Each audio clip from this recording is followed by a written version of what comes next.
GM Farcaster. It is Thursday. I'm so confused on what day it is.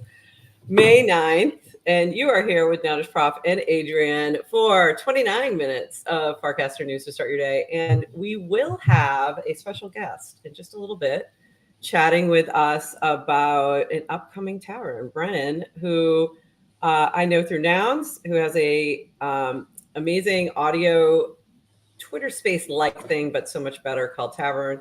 And he has a special guest coming on later today. So we're going to talk about that in just a little bit. And we'll also talk about how Brennan has never watched the show. This will be the official first show he's ever watched. Oh, that's awkward.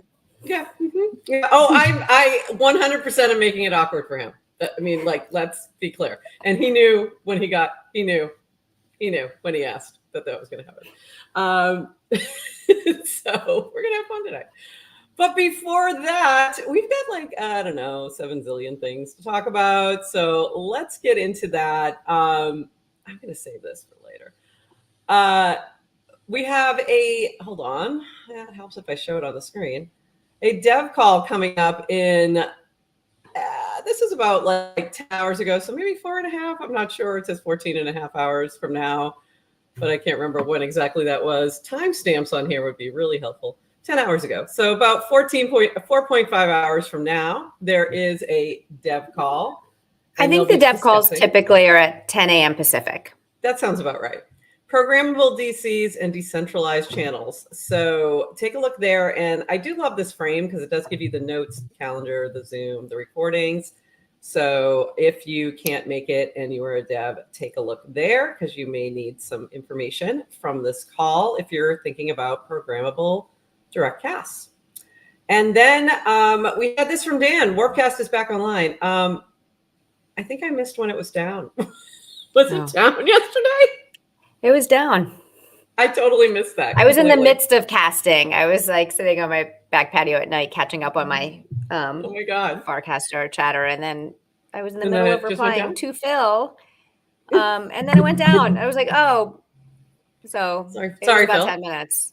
That's funny. I totally missed it. So it's back up. It's back online, in case you didn't know. That was really funny. I was like, wait, it was down. And then this from Dan also. Can I say something without everyone getting mad? New Warpcast version is available. Restart.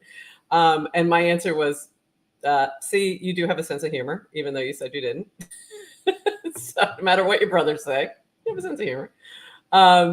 So let's get into a little bit about what's been going on. I'm going to try to do this in some way that makes sense. Let's see. Farcaster must remove all bots. This is from B. This is a worrying line of thinking I'm seeing more often. The argument goes that it's not enough to hide uninteresting content. It must be removed from the protocol. That is, someone must judge the worthiness of accounts and delete them from the protocol. Ethereum does not judge the worthiness of your transaction. If you pay the fee, you can make it happen. Even email doesn't ban accounts. It only filters spam into a separate inbox. It is very important for credible neutrality that no one has the power to delete accounts that they do not like. No one likes spammy FC accounts. No one wants Zen to take up all of the block space on Ethereum. No one wants spam in their inbox, but the solution is not to have some arbiter who bans things at the protocol level that they do not like. The right solution is quality filters. Build tools that filter out content that is not interesting to you. Priority mode is our first step in this direction. It's not perfect, but it's much better than what came before, and we will keep improving it. What we will not do is start removing accounts from the protocol. This is dangerous and threatens credible neutrality of Farcaster. Be very wary of anyone who advocates for this. And this from Dan, from Barry. From Dan, people seem increasingly concerned about the term daily active users. This is related. It's used by other web to social networks in SEC filings, and now other decentralized social networks. We use Meta's definition below. Is there likely a better definition? Yes. Have we come up with a better methodology?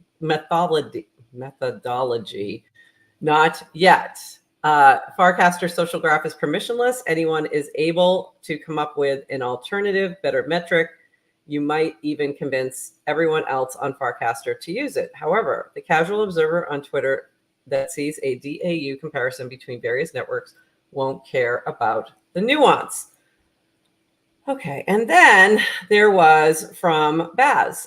Just wanted to share some of my concerns about the public nature of our cast behavior in FC, hoping for an open dialogue where we think this is headed in the long run, how to provide privacy protections from a user content perspective. And I put these three together because they're all touching on sort of overlapping issues around basically content moderation, I guess I would put it, and how we determine what is, I just realized that my microphone is 5 million miles away from me. What is, this is probably better. Oh, and I heard you loud and clear. Okay, right, content moderation, what's available, who can see it, how you can communicate, and how to deal with it. Right, how do we deal with it and how we calculate it as well, how we calculate users and accounts. So you had some thoughts.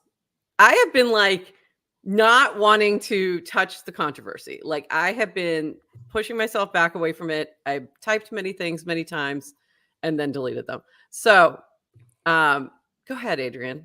Thoughts? Well, yeah, I'm not going to, I did dip my toes into the data conversation yesterday. I want to read something from the Sufficiently Decentralized blog post that Varun wrote several years ago, because I think, and he talked about sufficient decentralization, because a lot of the complaints all come out, and it's hard to kind of separate where is the complaint at the protocol, is the complaint at Warpcast, is it the client, is it the people. So a social network achieves sufficient decentralization if two users can find each other and communicate, even if the rest of the network wants to prevent it. Okay. So what this means is there's Farcaster, the protocol. And I agree vehemently with Varun about if you want a credibly neutral protocol, you really shouldn't be getting, like, there should be no arbiter. There should be no person judging who can communicate on the protocol. Yeah, I think we get into dangers in there. Yeah, I think we get into dangers when we go down that path, because it's so subjective. If we start to go, okay, we're going to, this person's going to decide who gets banned, and this is like a lot of the criticism of Twitter, of past Twitter, right? So how do you content moderate in a way that's fair, that doesn't allow for the time tax? And I like that, like, thinking that Dan has talked about a lot of times. It's like it's a tax on my time to have things that are uninteresting in my replies or uninteresting in my feed. And how do we tackle that? And then, yeah, go ahead. Well, right. It's got to be, I think it has to be handled at the client level, and we need many clients, and you need that healthy. The gripe right now is Warpcast is the biggest and only and baddest and most influential and only influential client we have.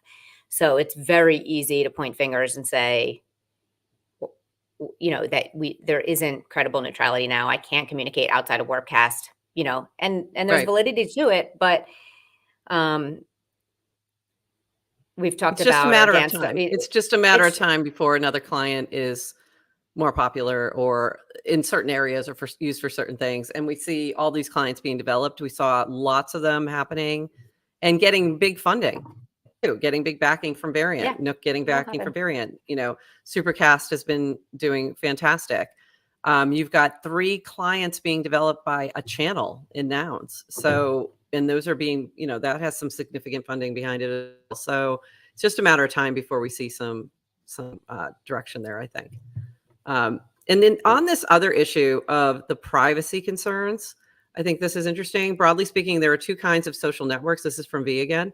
Twitter, public, Twitter, Reddit, and private, Facebook, Snapchat. In a private network, encryption matters a lot because what you're saying should only be seen by trusted friends. In a public network, it doesn't matter because the intent is for everyone to see it.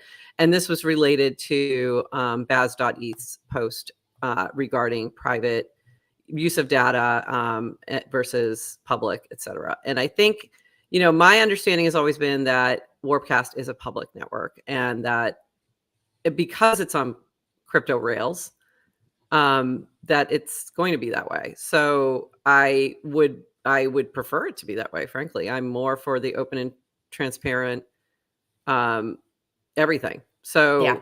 does that come Barry- with some challenges? Absolutely. But I don't know. For me, that's okay. So Yeah. thoughts? Honestly, too many. So, and Barry's post I thought was excellent. And it's actually Yeah. related, but very different than the censorship conversation and the reach Right. and the bots and the calculation and all that. So, if you haven't, I know we're going to link it, but it's a short post. And I said, he almost asks more questions than answers, which is good. It's like a good way to start because it starts to make you think and ask questions. Yeah. So, my plan today is to actually continue that conversation on the feed All in right. public, Barry. In public. So, And also, yes, we do put all these casts will be in our show notes. So if you're looking for something, there it will be. And then Cameron's take. I like casting. This was funny. I like casting. I agree. I like casting. I'm here casting. I don't need all the other, I get very uncomfortable with when it gets too controversial here. I think it's, what it is. It's the Twitter energy. I am not here for the Twitter energy. Please leave that over on Twitter, is my feeling on that. So that's kind of where I'm at with that. Please leave that over on Twitter. In other controversy. Yeah. And by the way, the live chat wants to talk about the other controversy because that's all they're talking about today. I'm guessing you're talking about this. That one. Okay. Yep. I'm guessing you mean this. Okay, so let's start here. And we will, by the way, we're having a FarCon recap show at noon today, noon Eastern, 9 a.m. Pacific. We will dig into this more. So I'm going to touch lightly on this. And then when we have the FarCon 2024 team with us, we'll touch on this more. But this was McBain. We officially release ourselves from all ownership of FarCon 2025 or beyond. It's yours now. We can't wait to see what you do with it. FarCon 2024 team. He couldn't wait to he couldn't cast that soon enough. Yeah. And and by the way, that was Grin and Cameron also as they were walking out the door of FarCon 2023. It's like, who's taking it next? Who's taking it next? I think before you are so excited to do this event and take this on, think carefully. As far, the teams weren't being paid. This was voluntary, labor, and it's a lot of it. And you also are wrangling a lot of people. There's a lot of expectations. Expectations are going to go up. So just understand what you're getting into, because I remember last year, Grin and Cameron both saying, maybe you should take this on, and me going, absolutely not. I do not have the bandwidth for that. And that was, my response to it. But what we have going on is a little battle between New York and Tokyo, and now Chicago is in the mix. And FarCon Tokyo has started up. The channel is live. FarCon New York, FarCon NYC is also up. And that particular crew is excited, and I think I forgot to grab Chicago. I apologize. I moved it to our chat for later today. But we've got 3 basically pretty great options, all trying to vie for the official. And okay, so my response was this: it's a decentralized protocol. We should have decentralized FarCons. Like, you can support more than one at this point. I don't expect that people on the other side of the world are always going to come to North America. I think that's unfair to tax that time, and vice versa. There's a 0.1% chance I'll go to Tokyo. There's a 99.9% chance I'll go to Chicago or New York. And that's just because of my life. It has nothing to do with the location at all. I think it will be lovely and amazing, and the team seems incredible, and I'm sure it'll be a fantastic event. It's just because of, my personal ability to travel that far. So what do you think? And I haven't even looked in the chat. I'm kind of afraid. Don't look at them. What? So what are your Um, thoughts on this? Are we doing a decentralized GM Farcaster? Would you go to Tokyo and I'd go to New York? I mean, Which you would be can see really my funny back. since you're in New York. Everyone noticed my background. Can you- She's It's picking Tokyo. she's picking her horse. There you go. Um, I should have put my New York background up. I didn't even think about it. I don't even I Oh, Tokyo came to play in the chat today. It's like That's funny. I love a good competition. Let's get Ace. Let's get a Pearl Tokyo v New York. There you go. But Chicago's I'm going to be mad. And totally Chicago, I'm meaning Chicago at Chicago. exactly at She wants in. Chicago. She wants in this mix, which I don't blame her. I love the decentralized permissionless, like Farcon's, CC0. No one Yeah. owns it. You can, No one owns it. do it. There was some interesting though chatter both by, and I'm going to forget who it is because I didn't pull the name, but I know Grin wrote one and someone else who's organized things where it's like you can kind of there is something really nice about kind of Farcon capital, letters. Yeah. Being annual, being passed around, where learnings are kind of passed and there's like a common thread, and then maybe abilities for smaller ones that can happen with shorter planning cycles. Like the bigger Farcon gets, the more planning it's going to take, the more expensive it's going to be. But there's no way we want. I mean, what did Dan talk about at Farcon? Cozy corners.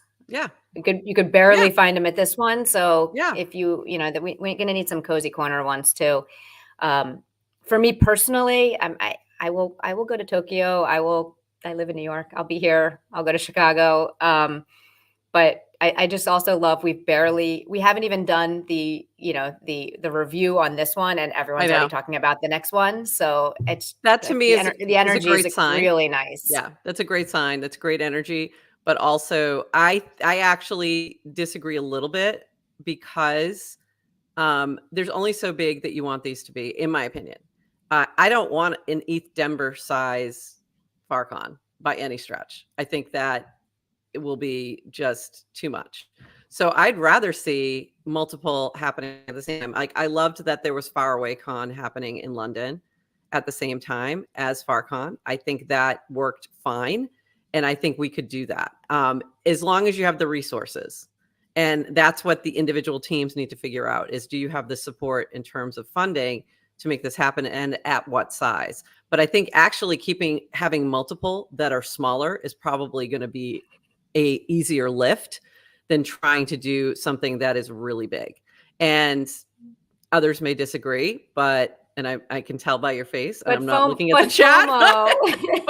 But you can then tie together things like some keynotes from Dan and Barun, no matter where they are. You can tie those in. We can use we're online, people. Like we can get some of these things. We didn't really do it this time, but that can happen where you have that remotely happening at the same time in multiple places.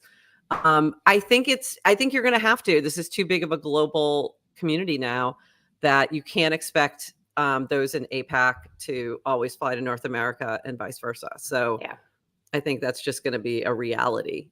In terms of individuals, no one's paying for us to go there too. We have to pay ourselves. So there's cost involved too, to think about that end of it. And also the travel, like to the other side of the world, All right. So we do have a guest, and I am going to preface this with a couple things before I bring him up here. I do want to mention that, yes, Brennan is a friend of mine from Nouns, and welcome, Brennan. And the big joke that happened at Farcon was he had no idea what GM Farcaster was, had never seen it. And by the way, these are people like this has happened with more than one person in Nouns. If you recall, also, you'll recall me talking about Wiz asking me if I was on Farcaster, like back in December. And I was like, listen, MFer, I've been doing a show 3 days a week about Farcaster since September. And it was a very, playful banter, by the way. So welcome, Brennan. And you were at Farcon, and it was great to see you there. And by the way, Tabletop would not have been the same without you in two ways. Because you and Nerd, I Speak Nerd was very gracious in thanking you at the event. a couple of times. You did a lot of support for the event, sort of in the background by giving some funding for that. But also, you brought your own board game. So, Adrian, I don't know if you know this, but Brennan actually creates board games. And there's one that he brought that we played that was awesome. And I then heard about it. Yeah. And then it was so popular. I did hear about it. Yeah. And then it was like, but you can't buy it until like next spring. 7 sales. It was so fun. 7 sales. I was like, I want to buy this. Where can I buy it, Brennan? Oh, you can't. I'm like, then why did you do this to me? Is what I wanted to like, why? Like, just to torture us. It's like, talk about Yeah, you can't buy it yet. You can't buy it yet. So just a couple more years, just a few more years. Oh my God, I want to buy it now. So welcome, Brennan. And how was your FarCon, by the way? Yeah, it was really good. I think one, that was my first long-term stay in Venice, and that was really nice. I was pretty surprised. Cool. You hear people talk a lot about the issues with Venice, and honestly, I felt like those weren't really there. So yeah, it was really nice. And then yeah, like you said, the conference was really good. I think it felt small enough to feel intimate, right? But big enough to feel pretty hyped, as in it like felt really cool to be there. I think if you were to scale, like you guys mentioned, that size everywhere, it could be really cool, where no one's missing the FOMO. Keynotes like from Dan and Varun are all distributed through, just streaming, and everyone just gets to watch the stream and have the Q&A live, everywhere, right? I think that's the right way to go. I know Ethereum tried to do that and hadn't really ever successfully done it. They were supposed to do it this year, or actually it was last year. That's why they took a year off, because the idea was to do simultaneous dev cons, because I've gone to every dev con. And so they still hadn't done it. So I think that is something hard.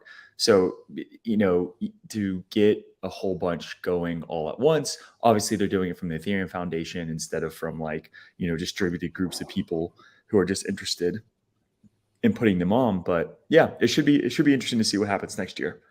Maybe Austin, maybe ForCon Austin will pop up. Maybe. Well, actually, Adrian and I were talking about potentially hosting an on-chain media summit, and Austin was one of the locations that I'm going to check out when I'm there later this month for Consensus. Yes. And the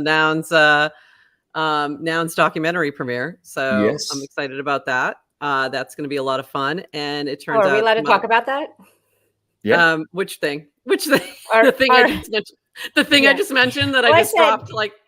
Yeah. Yeah. Well, I had this, as FarCon gets bigger and bigger, I was like, was there a need to do kind of dev-focused ones versus creator-focused ones, and kind of splitting in different tracks? So I want to make a FarCon Creator Con. That's a good one. Yeah. I think that would be really fun. But it doesn't have to be at the same time as FarCon. Like, that's what I mean by we can decentralize some of these things too. So that was, but also, we could have during FarHack had something that was a little bit more focused on creators as well. Before we move into why you're actually here, I do want to mention this is from Matcha and Nouns Esports, and you've been involved in Nouns Esports as well for quite some time, right from the beginning. And they have launched as the official partner with Nouns Esports, and I don't have the sound, sorry, but I loved this little announcement video, and this is going to be a lot of fun. If you're not familiar with Nouns Esports, it is an esports team funded by Nouns DAO, and this is going to be taking the Nouns Square as well. So Toady Hawk, friend of the pod, and former guest co-host, who I'm sure at some point will be a guest co-host again, will be doing who's not Adrian.eth. Literally, she bought him, not Adrian.eth. He'll be doing a lot of the announcing, which is hilarious because he does not play esports. So this should be really fun. And then there's going to be, like you just did, I think there was a matcha tournament that just happened, or matcha cup. Wasn't there something that just happened with, I think that just happened with the esports team. So this should be a really fun thing. That is, a fun partnership. And we, today's show is presented by Matcha. So that just gave me an opportunity to kind of throw that in as well. But let's talk about why you're really here. I get this message like, can I please come on tomorrow? And my response back was, you mean that podcast that you've never watched? Yeah. The podcast I've never that watched. one? You're like, yeah, that one. Yeah, that's the one. So what's going on, Brennan? Why? What do you have going on later today? Tell us Yeah, about this. so this is for the, obviously the documentary is called Shark Pickle Now or Cone, and we're trying to get we're getting the Stupid Buddy team, potentially Seth Green, supposedly on the docket to show up to this thing, and pretty much just discuss the mint. So they're doing like a live mint drop for the actual trailer / full length movie. So once the movie premieres on May 29th, your trailer Zora Mint would actually convert to the full length film. So this is cool. how they're doing the full distribution. It will be, I'm pretty sure it's the first full length documentary put on chain, which is kind of pretty awesome. Global distribution, access for all, none of that other, gatekeeping bullshit. So I think it's a really cool thing. And I think I know the team really wants to hype it up. So we're going to do sort of this like live Q&A fireside chat thing at 4:30 p.m. PST, and hopefully get some really special guests like Seth Green involved. And yeah, kind of just come hang out. So hopefully everyone can just go to the Warpcast or their cast, and they can just RSVP and then also enter into the tavern when it's time. And your profile will be loaded into the tavern app, and you can start listening right away. I'm going to break this down for those who have no idea what all those words meant. So fair enough. So because I understood it completely, because thank you, Professor. I'm going to just step by step this thing. First of all, Tavern is an audio platform, audio spaces that you've created. You're a dev, and you've created this very cool thing. There are you'll see frames that announce when different taverns are happening. You can RSVP. You can connect directly through your browser. I've found that Chrome seems to work best, but do you have any preference on? Do you have any thoughts on that? Chrome Light, Chrome works. Safari has a few little weird bugs, mostly on mobile, but Chrome seems to work consistently pretty well. And it's a great platform. So that's what Tavern is. Stepping back to what this documentary is. So this documentary was funded by Nouns. The Stupid Buddy team is the team behind Robot Chicken, as well as the Masked Singer costumes and like all these other, amazing projects that they've done. Seth Green is part of that, the actor, producer, who you may know from many things, including Austin Powers, among many, many things that he's done. But especially if you're, my age or Gen X-ish, you definitely know who he is. So he was a part of this behind the scenes, and the team is amazing. So what this documentary looks at is that they were funded to create a Rose Parade float. And that float, if you don't know what the Rose Parade is, it is something that's been happening since like the early 1900s, I think. And it is a parade where all the floats have to be made with actual natural materials, flowers, seeds, all this. And the Noun sponsored this float. It was amazing. It's a shark, a pickle, and a cone. Hence, Shark Pickle Cone is the name of the documentary. I'll show this in a second. And I actually got to go and put flowers on this float. So I took my son. We went out to Pasadena. This was in 2023, very end of 2022. And New Year's Day, well, the day after, actually, because weird thing. If the Rose Parade, if New Year's Day falls on a Sunday, the parade has to be on a Monday, as does the Rose Bowl, which is the football championship game for college sports. Has to happen on a Monday because of church and horses being at church. And there's a whole thing. Like, this is how far back this parade goes. So we're there on January 2nd. It's amazing. And it's a phenomenal story. And this documentary captures that whole story. Have you seen it yet? Yeah. So I've seen a draft. Yeah. Have you? Really, and what do you think? I'll give my critique first. It's too happy. It paints a picture of this beautiful sort of utopian that Nouns creates, because it couldn't do the full arc because they stopped filming when the arbiters came and the arbitrage and the forks and everything that happened and the down moments. So I feel like it would be interesting to have them come back and do an extension one Interesting. day. Yeah. But I think it's a really awesome showcase. But people will feel like, is this real? Like, is this real life? group, is this organization, is the things they fund? Can anybody just come? So it feels, it's really good though. The style is really good. I just think it's maybe too happy. You know, you don't Okay. have that hero's arc journey, which didn't come until another year of filming later, right? I honestly think it would be too hard to tell that story. Anybody to understand.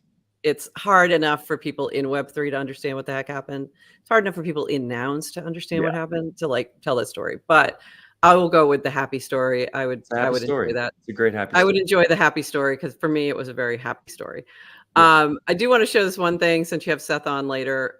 This is the selfie he took in an elevator at VCon, not Farcon, at VCon, which is Gary Vaynerchuk and VFriends conference back in the very first one. And that's me right behind him. He's in the mask there. This was not long after COVID. So a lot of people still wearing masks. And I didn't even realize it was him at first. He recognized my nouns glasses, and nobody at VCon knew what nouns were. Who knew what nouns were? Yeah. Nobody knew what nouns were at that point because like they were very focused on VFriends, and he did. And we got into this conversation, and I'm in the elevator with him for like 2 seconds, and then he gets out, and we're still talking through the door, and I'm like, why are you standing on this elevator? I'm like, get off the elevator, you idiot. Talk to Seth Green. So I did. And then gave him a bunch of noun stickers.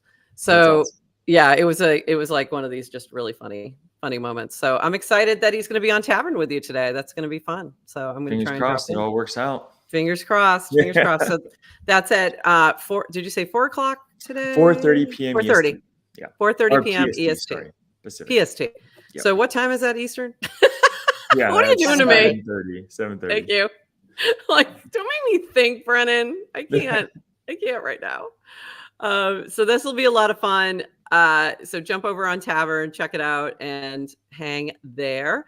And I think that is it. What did I forget, Adrian?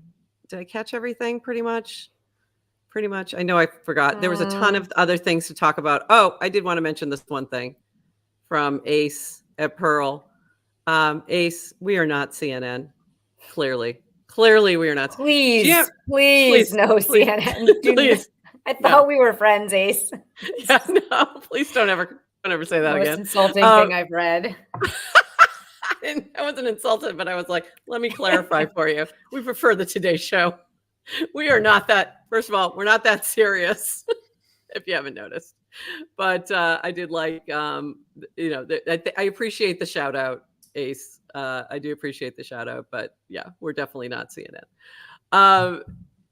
And with that, we'll be back Monday. We'll be back in 3 hours, actually. We'll be back in 3 hours.